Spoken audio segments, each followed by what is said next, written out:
बच्चों से। ये तो मेरे बच्चों की आवाज है। अरे मेरे बच्चे जिंदा है दोनों, और मेरी बीवी भी। लेकिन ये सब यहाँ पे सड़क के किनारे कर क्या रहे हैं?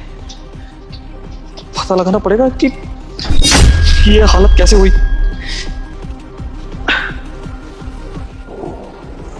अरे वाह, 500 रुपए। इसका मतलब आज मेरे बच्चे अच्छा खाना खाएंगे।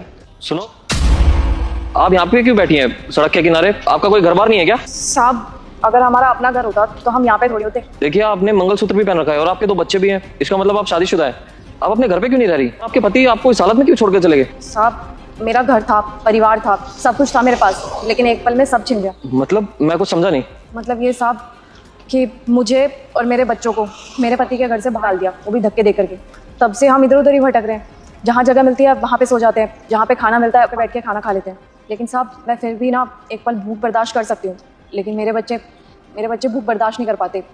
इन्हीं की वजह से मेरे को काफी बार भीख भी मांगनी पड़ती है। रुक जा बेटे, अगर अपनी माँ की लंबी उम्र चाहता है तो इस चैनल को लाइक और सब्सक्राइब कर दे। क्यों? लेकिन किसने निकाला तुम्हें घर से बाहर? साहब, मेरी ननद ने, वो नहीं चाहती थी कि हम लोग उस घर में रहें। अरे तो आपके पति कहाँ हैं? आपने रोका नहीं आपके सास और ननद को?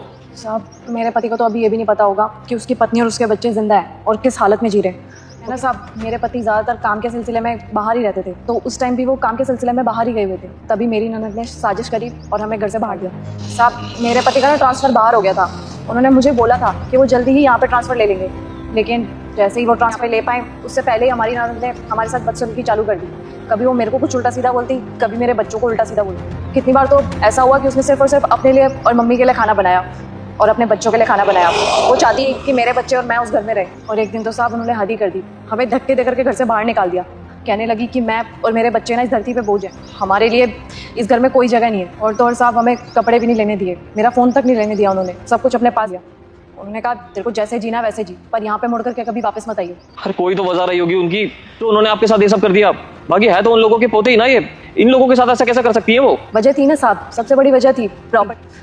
मेरी ननद सोचती थी कि अब तो इसके पास 2 लड़के हो गए हैं, तो सारी की सारी प्रॉपर्टी इसके बच्चों में डिवाइड हो जाएगी। इसीलिए वो नहीं चाहती मेरे बच्चों को प्रॉपर्टी मिले, और इसीलिए उसने इतना बड़ा कदम उठाया। वो कहना साहब, मेरी ननद ना डाइवोर्सी है, वो हमारे साथ हमारे घर पे रहे। वो बालक तेरे घर में 10 मिनट में खुश अच्छा होने वाला है। अगर तू इस चैनल को सब्सक्राइब करेगा, 5 दोस्तों को शेयर करोगे तो अच्छा।